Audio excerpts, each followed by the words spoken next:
but it was the one that landed him behind bars for nearly 2 decades. During his incarceration, Terence completed a GED, enrolled in theology courses offered through correspondence programs, and built a portfolio of good behavior that would later be used to persuade parole boards. But those who shared cell blocks with him said he never changed. According to one former inmate, Terence played the long game, often aligning himself with religious groups in prison not for spiritual reasons, but because it granted him protection and access to people he could manipulate. It was during one of those faith-based workshops that he met Kendra Morgan. At the time, she had been working as a prison nurse in a contracted facility just outside Baton Rouge.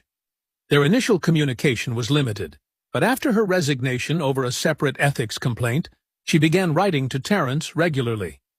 What started as casual letters evolved into long-term correspondence and eventually a shared goal, starting over together by any means necessary.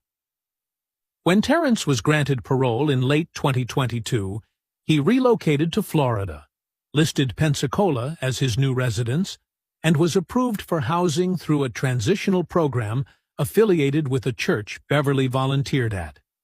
He used this as his introduction to her, knowing that his position within the community would give him the credibility she needed to trust him.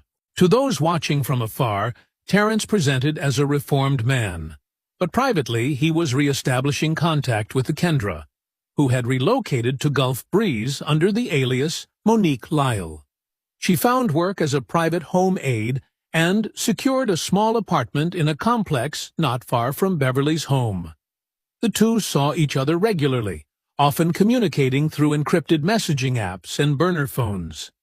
In early March, financial activity began to reflect their growing plans. Terence applied for access to Beverly's accounts to help manage wedding expenses, and she agreed. He began transferring small amounts to a separate account listed under a fake nonprofit.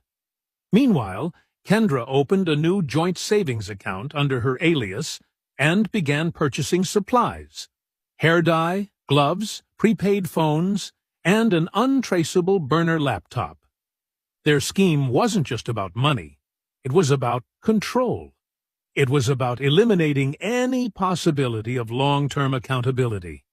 And if things went right, Beverly wouldn't be around long enough to notice. By mid-March 2023, the pace of Beverly Mark's new relationship had reached speeds that alarmed even her closest friends. Just 8 weeks after meeting Terence Rowan,